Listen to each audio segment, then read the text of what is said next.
कहानी विथ योगेश्वरी में आपका स्वागत है। आज की हमारी कहानी है मुंशी प्रेमचंद्र जी की प्रसिद्ध रचना मृतक भोज। आइए कहानी सुनते हैं। सेठ रामनाथ ने रोग सैया पर पड़े पड़े निराशापूर्ण दृष्टि से अपनी स्त्री सुशीला की ओर देखकर कहा, मैं बड़ा अभागा हूँ। मेरे साथ तुम्हें सदैव ही दुख भोगना पड़ा। जब घर में कुछ न था तो रात दिन गृहस्थी के धंधों और बच्चों के लिए मरती थी। जब जरा कुछ संभला और तुम्हारे आराम करने के दिन आए तो यूं छोड़कर चला जा रहा हूं। आज तक मुझे आशा थी, पर आज वह आशा टूट गई। देखो शीला, रो मत। संसार में सभी मरते हैं, कोई 2 साल आगे, कोई 2 साल पीछे। अब गृहस्थी का भार तुम्हारे ऊपर है। मैंने रुपए नहीं छोड़े, लेकिन जो कुछ है उससे तुम्हारा जीवन किसी तरह कट जाएगा। यह राजा क्यों रो रहा है? सुशीला ने आंसू पोंछकर कहा। जिद्दी हो गया है और क्या। आज सवेरे से रट लगाए हुए है कि मोटर लूंगा। 50 रुपए से कम में आएगी मोटर? सेठ जी को इधर कुछ दिनों से दोनों बालकों पर बहुत स्नेह हो गया था। बोले, तो मंगा दो ना एक। बेचारा कब से रो रहा है। क्या क्या अरमान दिल में थे, सब धूल में मिल गए। रानी के लिए विलायती गुड़िया भी मंगा दो। दूसरों के खिलौने देखकर तरसती रहती है। जिस धन को प्राणों से भी प्रिय समझा, वह अंत को डॉक्टरों ने खाया। बच्चे मुझे क्या याद करेंगे कि बाप था। अभागे बाप ने तो धन को लड़के लड़की से भी प्रिय समझा, कभी पैसे की एक चीज भी लाकर नहीं दी। अंतिम समय जब संसार की असारता कठोर सत्य बनकर आंखों के सामने खड़ी हो जाती है, तो जो कुछ न किया उसका खेद, और जो कुछ किया उस पर पश्चाताप मन को उदार और निष्कपट बना देता है। सुशीला ने राजा को बुलाया और उसे छाती से लगाकर रोने लगी।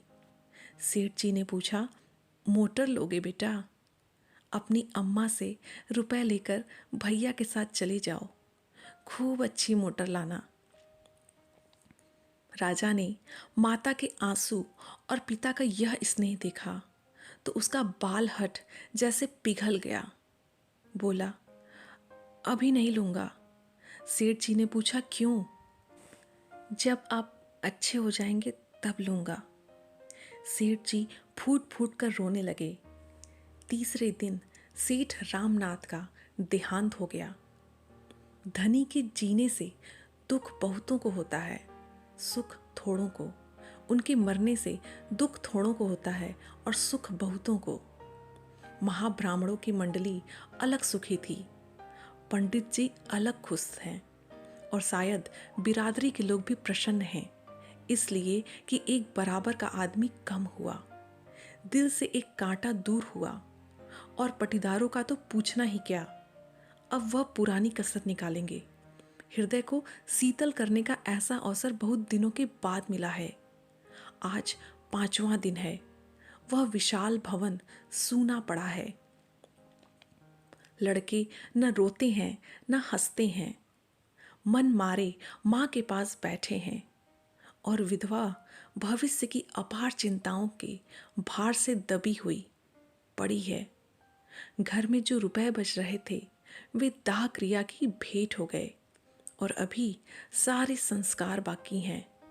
भगवान कैसे बेड़ा पार लगेगा।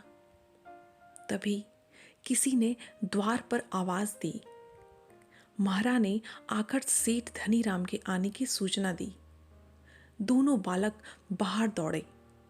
सुशीला का मन भी एक क्षण के लिए हरा हो गया। सेठ धनीराम बिरादरी के सरपंच थे। हृदय सेठ जी की इस कृपा से पुलकित हो उठा। आखिर बिरादरी के मुखिया हैं, ये लोग अनाथों की खोज खबर न लेंगे तो कौन लेगा। यह सोचती हुई बेचारी सुशीला घूंघट निकाले बरोठे में आकर खड़ी हो गई। देखा तो धनीराम जी के अतिरिक्त और भी कई सज्जन खड़े हैं।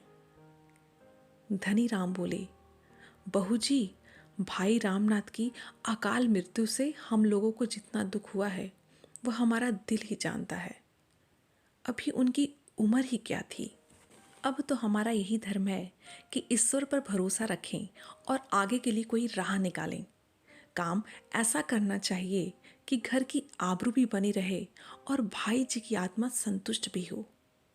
कुबेरदास ने सुशीला को कनखियों से देखते हुए कहा, मर्यादा बड़ी चीज है, उसकी रक्षा करना हमारा धर्म है, लेकिन कमली के बाहर पांव निकालना भी तो उचित नहीं। कितने रुपए हैं बहू तेरे पास? क्या कहा? कुछ नहीं। सुशीला बोली, घर में रुपए कहाँ हैं सेठ जी? जो थोड़े बहुत थे वह बीमारी में उठ गए। धनीराम, तो यह नई समस्या खड़ी हुई। ऐसी दशा में हमें क्या करना चाहिए कुबेरदास जी? कुबेरदास, जैसे हो भोज तो करना ही पड़ेगा। हाँ, अपनी सामर्थ्य देखकर काम करना चाहिए। मैं कर्ज लेने को न कहूँगा। हाँ, घर में जितने रुपयों का प्रबंध हो सके उसमें हमें कोई कसर न छोड़नी चाहिए। मृत जीव के साथ भी तो हमारा कुछ कर्तव्य है। अब तो वह फिर कभी न आएगा। उससे सदैव के लिए नाता टूट रहा है। इसलिए सब कुछ हैसियत के मुताबिक होना चाहिए। ब्राह्मणों को तो भोज देना ही पड़ेगा, जिससे कि मर्यादा का निर्वाह हो। धनीराम बोलता है, तो क्या तुम्हारे पास कुछ भी नहीं है बहू जी? 2-4 हजार भी नहीं? सुशीला बोली, मैं आपसे सत्य कहती हूँ, मेरे पास कुछ नहीं है। ऐसे समय झूठ बोलूंगी? धनीराम ने कुबेरदास की ओर देखकर कहा, तब तो यह मकान बेचना पड़ेगा। कुबेरदास बोला, इसके सिवा और क्या हो सकता है? नाक कटाना तो अच्छा नहीं। रामनाथ का कितना नाम था, बिरादरी के स्तंभ थे। यही इस समय एक उपाय है। धनीराम बोला, तो तूने सुन लिया बाई, पंचों की सलाह है कि मकान बेच दिया जाए। सुशीला का छोटा भाई संतलाल भी इसी समय आ पहुंचा। यह अंतिम वाक्य उसके कान में पड़ गया। बोल उठा, किस लिए मकान बेच दिया जाए? बिरादरी के भोज के लिए?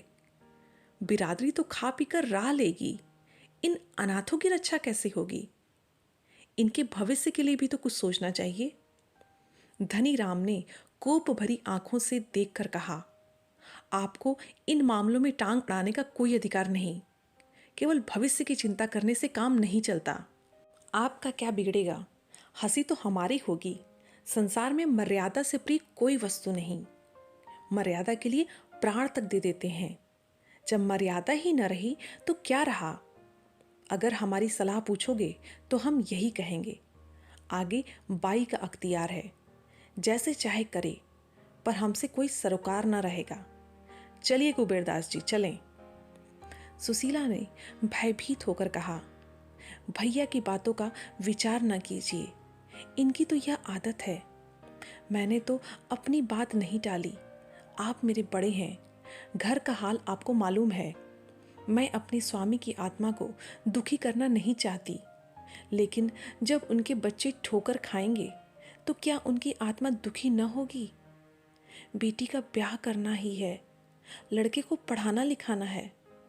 ब्राह्मणों को खिला दीजिए, लेकिन बिरादरी करने की मुझ में सामर्थ्य नहीं है। दोनों महानुभावों को जैसे थप्पड़ लगी। इतना बड़ा अधर्म! भला ऐसी बात भी जबान से निकाली जाती है? पंच लोग अपने मुंह में कालिख न लगने देंगे। दुनिया विधवा को न हंसेगी, हंसी होगी पंचों की। यह जग हंसाई वे कैसे सह सकते हैं? ऐसे घर के द्वार पर झांकना भी पाप है। सुशीला रो कर बोली, मैं अनाथ हूँ, नादान हूँ, मुझ पर क्रोध न कीजिए।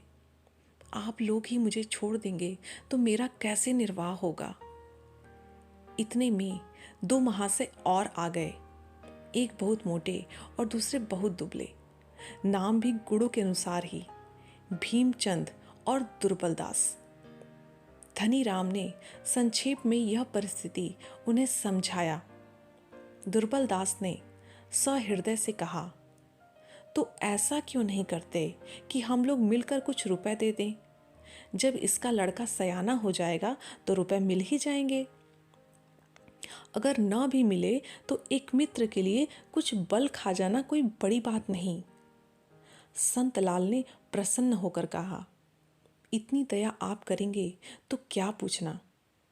कुबेरदास त्योरी चढ़ाकर बोले, तुम तो बेसिर पैरों की बात करने लगे दुर्बलदास जी। इस बखत में बाजार में किसके पास फालतू रुपए पड़े हुए हैं? भीमचंद, सो तो ठीक है, बाजार की ऐसी मंदी तो कभी देखी नहीं, पर निबाह तो करना चाहिए। कुबेरदास अकड़ गए। वह सुशीला के मकान पर दांत लगाए हुए थे। ऐसी बातों से उनके स्वार्थ में बाधा पड़ती थी। सुशीला ने दुर्बलदास में सहृदयता का आभास देखा। उनकी ओर दीन नेत्रों से देखकर बोली, मैं आप लोगों से बाहर थोड़े ही हूँ, आप लोग मालिक हैं, जैसा उचित समझे वैसा करें। दुर्बलदास बोला, तेरे पास कुछ थोड़े बहुत गहने तो होंगे बाई? हाँ, गहने हैं, आधे तो बीमारी में बिक गए, आधे बचे हैं। सुशीला ने सारे गहने लाकर पंचों के सामने रख दिए। पर यह तो मुश्किल से 3,000 में उठेंगे। दुर्बलदास ने पोटली को हाथ में तौलकर कहा, 3,000 को कैसे जाएंगे? मैं 3,500 दिला दूंगा। भीमचंद ने फिर पोटली को तौलकर कहा, मेरी बोली 4,000 की है। कुबेरदास बोला, बिरादरी का भोज है या दोष मिटाना है? बिरादरी में कम से कम 10,000 का खर्चा है, मकान तो निकालना ही पड़ेगा। संत लाल ने होठ चबाकर कहा, मैं कहता हूं, आप लोग क्या इतने निर्दयी हैं? आप लोगों को अनाथ बालकों पर भी दया नहीं आती? क्या उन्हें रास्ते का भिखारी बनाकर छोड़ेंगे? लेकिन संत लाल की फरियाद पर किसी ने ध्यान न दिया। मकान की बातचीत अब नहीं टाली जा सकती थी। बाजार मंदा है, 30,000 से बेसी नहीं मिल सकते। 15,000 तो कुबेरदास के हैं, 5,000 बचेंगे, 4,000 गहनों से आ जाएंगे। इस तरह 9,000 में बड़ी किफ़ायत से ब्रह्म भोज और बिरादरी भोज दोनों निपटा दिए जाएंगे। सुशीला ने दोनों बालकों को सामने करके करबद्ध होकर कहा, पंचों, मेरे बच्चों का मुंह देखिए। मेरे घर में जो कुछ है वह आप सब ले लीजिए, लेकिन मकान छोड़ दीजिए। मुझे कहीं ठिकाना न मिलेगा। मैं आपके पैरों में पड़ती हूँ, मकान इस समय न बेचें। इस मूर्खता का क्या जवाब दिया जाए? पंच लोग तो खुद चाहते थे कि मकान न बेचना पड़े। उन्हें अनाथों से कोई दुश्मनी नहीं थी, किंतु बिरादरी का भोज और किस तरह किया जाए? अगर विधवा कम से कम 5,000 रुपए का जुगाड़ और कर दे तो मकान बच सकता है, पर वह ऐसा नहीं कर सकती, तो मकान बेचने के सिवा और कोई उपाय नहीं। कुबेर ने अंत में कहा, देख बाई, बाजार की दशा इस समय खराब है, रुपए किसी से उधार नहीं मिल सकते। बाल बच्चों के भाग में क्या लिखा है वो भगवान उसका देख लेंगे। बाल बच्चों की चिंता मत कर, भगवान जिसको जन्म देते हैं उसकी जीविका की जुगत पहले से ही कर देते हैं। हम तुझे समझाकर हार गए। अगर तू अब भी अपना हठ न छोड़ेगी तो हम बात भी न पूछेंगे। फिर यहाँ तेरा रहना मुश्किल हो जाएगा और शहर वाले तेरे पीछे पड़ जाएंगे। विधवा सुशीला अब और क्या करती? पंचों से लड़कर वह कैसे रह सकती थी? पानी में रहकर मगर से कौन बैर कर सकता है? सुशीला के गहने 3,000 में बिक गए और अब उसके मकान की बारी थी। बाजार मंदा था।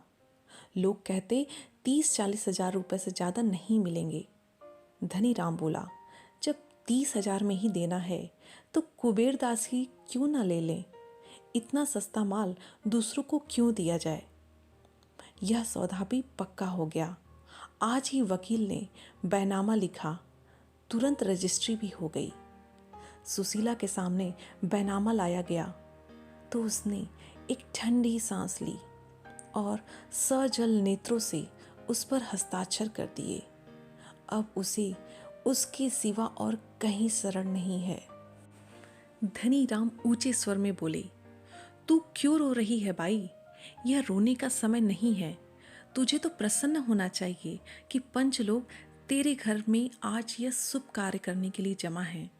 जिस पति के साथ तूने इतने दिनों भोग विलास किया, उसी का पीछा सुधारने में तू दुख मनाती है। बिरादरी में रुका फिरा। इधर 3-4 दिन पंचों ने भोज की तैयारियों में बिताए। घी धनीराम जी की आड़त से आया। मैदा चीनी की आढ़त भी उन्हीं की थी। 5वें दिन प्रातः काल ब्रह्म भोज हुआ। संध्या समय बिरादरी का भोज हुआ।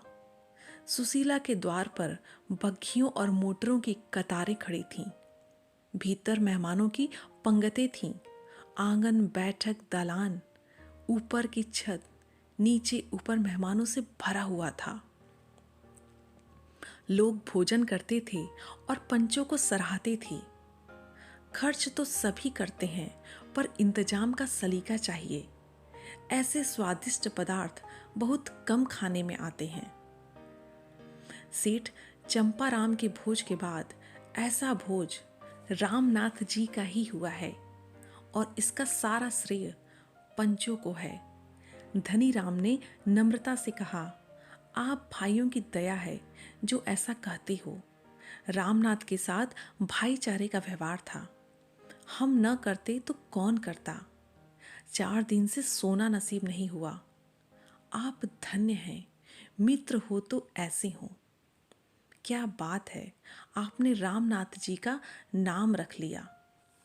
मेहमान लोग बखान कर कर के माल उड़ा रहे थे और उधर कोठरी में बैठी सुशीला सोच रही थी, संसार में ऐसे स्वार्थी लोग हैं। सारा संसार स्वार्थमय हो गया है। सब पेटों पर हाथ फेर फेर कर भोजन कर रहे हैं। कोई इतना भी नहीं पूछता कि अनाथों के लिए कुछ बचा या नहीं। 1 महीना गुजर गया। सुशीला को एक एक पैसों की तंगी हो रही थी। नगद था ही नहीं, गहने निकल ही गए थे। अब थोड़े से बर्तन बचे थे। उधर छोटे छोटे बहुत से बिल चुकाने थे। कुछ रुपए डॉक्टर के, कुछ दर्जी के, कुछ बनियों के। सुशीला को यह रकमें घर का बचा खुचा सामान बेचकर चुकानी पड़ी और महीना पूरा होते होते उसके पास कुछ भी न बचा। बेचारा संतलाल एक दुकान पर मुनीम था। कभी कभी आकर वह 1-आधा रुपए दे देता। इधर खर्च का हाथ फैला हुआ था। लड़के अवस्था को समझते थे, माँ को छेड़ते न थे, पर मकान के सामने से कोई खोचे वाला निकल जाता और वे दूसरे लड़कों को फल या मिठाई खाते देखते तो उनके मुंह से पानी भरकर आंखों में भर जाता था। ऐसी ललचाई हुई आंखों से ताकते थे कि दया आती। वही बच्चे जो थोड़े दिन पहले मेवे मिठाई की ओर ताकते न थे, अब एक एक पैसे की चीज को तरसते थे। वही सज्जन जिन्होंने बिरादरी का भोज करवाया था, अब घर के सामने से निकल जाते, पर कोई झांकता न था। शाम हो गई थी। सुशीला चूल्हा जलाए रोटियां सेक रही थी और दोनों बालक चूल्हे के पास रोटियों को देख रहे थे। दाल के पकने का इंतजार था। लड़का 8 साल का था, लड़की 11 साल की। मोहन अधीर होकर बोला, अम्मा मुझे रूखी रोटियां ही दे दो, बड़ी भूख लगी है। सुशीला बोली, अभी दाल कच्ची है। रेवती बोली, मेरे पास 1 पैसा है, मैं उसका दही ले आती हूँ। सुशीला, तूने पैसा कहाँ से पाया? रेवती, मुझे कल अपनी गुड़िया की पिटारी में मिल गया था। सुशीला, लेकर जल्द आइयो। रेवती दौड़कर बाहर गई और थोड़ी देर में एक पत्ते पर जरा सा दही लेकर आई। माँ ने रोटी सेक कर दे दी। दही से खाने लगा। आम लड़कों की भांति वह भी स्वार्थी था। बहन से पूछा भी नहीं। सुशीला ने कड़ी आंखों से देखकर कहा, बहन को भी दे दे, अकेला ही खा जाएगा। मोहन लज्जित हो गया। उसकी आंखें डबडबा आईं। रेवती बोली, नहीं अम्मा, कितना मिला ही है। तुम खाओ मोहन, तुम्हें जल्दी नींद आ जाती है। मैं तो दाल पक जाएगी तब खाऊंगी। उसी वक्त दो आदमियों ने आवाज लगाई। रेवती ने बाहर जाकर पूछा। यह सेठ कुबेर दास के आदमी थे। मकान खाली कराने आए थे। क्रोध से सुशीला की आंखें लाल हो गईं और कहा, अभी मेरे पति को पीछे हुए महीना भर भी नहीं हुआ, मकान खाली कराने की धुन सवार हो गई। मेरा 50,000 का घर 30,000 में ले लिया और अभी भी चैन नहीं मिला। मुनीम ने कहा, बाई जी, मेरा क्या अख्तियार है, मैं तो केवल संदेशिया हूँ। जब चीज दूसरे की हो गई तो आपको छोड़नी ही पड़ेगी। झंझट करने से क्या मतलब मिलेगा। सुशीला भी समझ गई। सुशीला ने कहा कि ऐसा करिए मुनीम जी, आप जाइए और ताला लेकर आइए। मैं आज की आज यह घर खाली कर देती हूँ। क्या 10-5 दिन के लिए आपके सेठ जी का क्या एहसान लूँ। उसने रात एक पड़ोसी के घर में काटी और दूसरे दिन 10 रुपए महीने पर एक गली में दूसरा मकान ले लिया। लेकिन जब रोटियों के हिलाले पड़े थे तो घर का किराया कहाँ से आता। अंत में एक दिन सेठ जी ने आकर लाल लाल आंखें करके कहा, अगर तू किराया नहीं दे सकती तो घर खाली कर दे। मैंने बिरादरी के नाते इतनी मुरव्वत की, अब किसी तरह काम नहीं चल सकता। सुशीला बोली, सेठ जी, अगर मेरे पास रुपए होते तो पहले आपका किराया देकर तब पानी पीती। सेठ बोला, चल चल, इस तरह की बातें बहुत सुन चुका हूँ। बिरादरी का आदमी है तो उसका खून चूस लो। इसी समय रेवती भी आकर खड़ी हो गई। सेठ जी ने उसे सिर से पांव तक देखा और तब किसी कारण से बोले, अच्छा, यह लड़की तो सयानी हो गई है, कहीं इसकी सगाई की बातचीत की है। सुशीला बोली, आपकी निगाह में कोई अच्छा घर है तो बताइए, मेरे पास देने लेने को कुछ नहीं है। झाबरमल, यही सेठ जी का नाम था। उन्होंने बोला, लेने देने का कोई झगड़ा नहीं होगा। ऐसा घर है कि लड़की आजीवन सुखी रहेगी। बस बात यह है कि लड़का दोहाजू है। सुशीला बोली, उम्र अच्छी होनी चाहिए, दोहाजू होने से क्या होता है। झाबरमल बोला, उम्र भी कुछ ज़्यादा नहीं, अभी 40वां ही साल है। सुशीला ने अनिच्छा के भाव से कहा, अच्छा, मैं सोचकर जवाब दूंगी, एक बार मुझे दिखा देना। झाबरमल, दिखाने को कहीं नहीं जाना है बाई, वह तो तेरे सामने ही खड़ा है। सुशीला ने घृणापूर्ण नेत्रों से उसकी ओर देखा। इस 50 साल के बुढ़े की यह हवस, छाती का मांस लटक कर नाभि तक आ पहुंचा है, फिर भी विवाह की धुन सवार है। सुशीला बोली, मैं अपनी कन्या का विवाह आपसे नहीं कर सकती। झाबरमल, तो मेरा किराया दे दो। सुशीला, अभी मेरे पास रुपए नहीं है। तो झाबरमल ने अंदर जाकर घर के अंदर से सारा सामान उठा उठाकर बाहर फेंक दिया। उसी मकान के बगल में एक साग भाजी बेचने वाली खटकिन की दुकान थी। वृद्धा, विधवा, निपुती स्त्री थी। बाहर से आग, भीतर से पानी। झाबरमल को सैकड़ों सुनाई और सुशीला की एक एक चीज उठाकर अपने घर में ले गई और कही, मेरे घर में रहो बहू।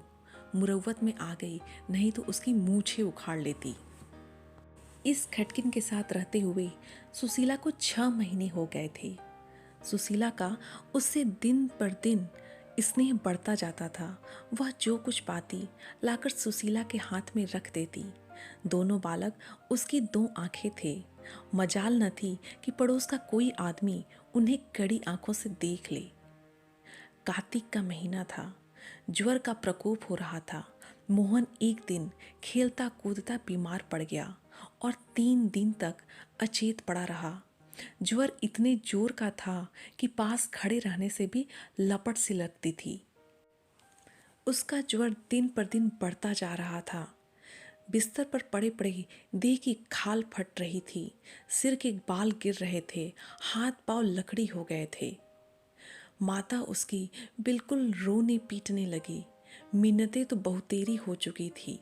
रोती हुई मोहन की खाट के 7 फेरे करके हाथ बांधकर बोली, भगवान, यही मेरे जन्म की कमाई है।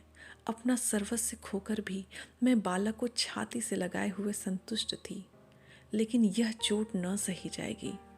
तुम इसे अच्छा कर दो, इसके बदले मुझे उठा लो। बस मैं यही दया चाहती हूँ। संसार के रहस्य को कौन समझ सकता है। सुशीला को उसी दिन रात को ज्वर आ गया और उसी दिन मोहन का ज्वर धीरे धीरे उतर गया। 15वें दिन मोहन चारपाई से उठकर माँ के पास आया और उसकी छाती पर सिर रखकर रोने लगा।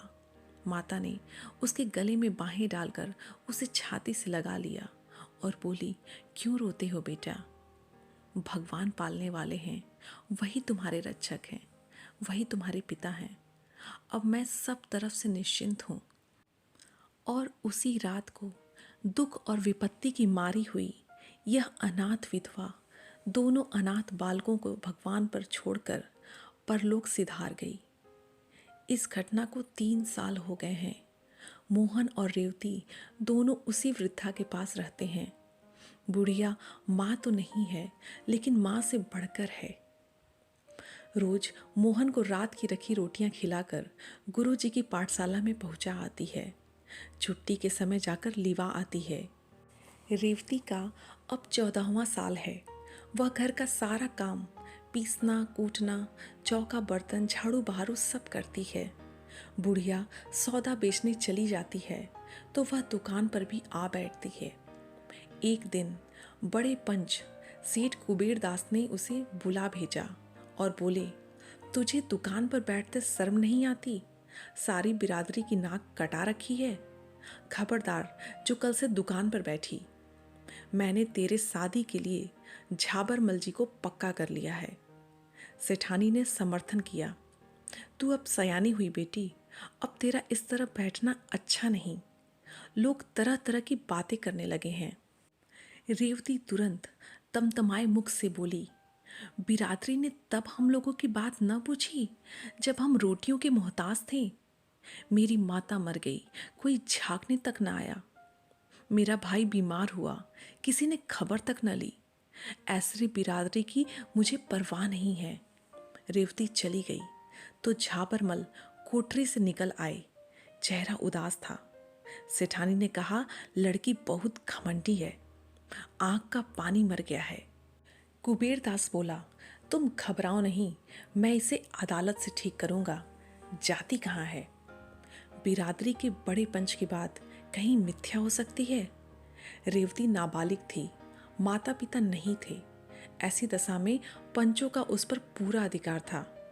वह बिरादरी के दबाव में नहीं रहना चाहती है, न चाहे, लेकिन कानून बिरादरी के अधिकार की उपेक्षा नहीं कर सकता।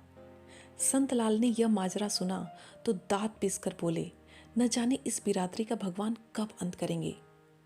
रेवती बोली, क्या बिरादरी मुझे जबरदस्ती अपने अधिकार में ले सकती है? संतलाल बोला, हाँ बेटी, धानिकों के हाथ में तो कानून भी है। रेवती, मैं कह दूंगी कि मैं उनके पास नहीं रहना चाहती। संतलाल, तेरे कहने से क्या होगा? तेरे भाग्य में यही लिखा था, तो किसका बस है?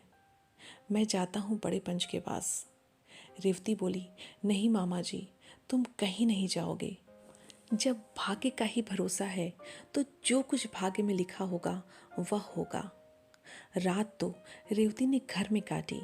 बार बार निद्रा मग्न भाई को गले लगाती।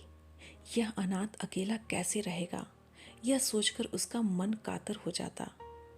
प्रातःकाल रेवती गंगा स्नान करने गई। यह इधर कई महीनों से उसका नित्य का नियम था। आज जरा अंधेरा था, पर यह कोई संदेह की बात न थी। संदेह तब हुआ जब 8 बज गए और वह लौट कर नहीं आई। तीसरे पहर सारी बिरादरी में खबर फैल गई। सेठ रामनाथ की कन्या गंगा में डूब गई, उसकी लाश पाई गई। कुबेरदास ने कहा, चलो अच्छा हुआ, बिरादरी की बदनामी तो न होगी। उधर मोहन सिर पीट पीट कर रो रहा था और बुढ़िया उसे गोद में लिए समझा रही थी, बेटा उस देवी के लिए क्यों रोते हो? जिंदगी में उसके दुख ही दुख था। अब वह अपनी माँ की गोद में आराम कर रही होगी। इसी मार्मिक दृश्य के साथ यह कहानी यहीं समाप्त होती है और मैं योगेश्वरी आप सबसे विदा लेती हूँ। यदि कहानी कहते समय मुझसे कहीं कोई त्रुटि हुई हो तो आपके सुझाव कमेंट बॉक्स में आमंत्रित हैं, और यदि आप ऐसी ही साहित्यिक कहानियों में रुचि रखते हैं तो कृपया हमारे चैनल को सब्सक्राइब करके इसे सपोर्ट करें। धन्यवाद।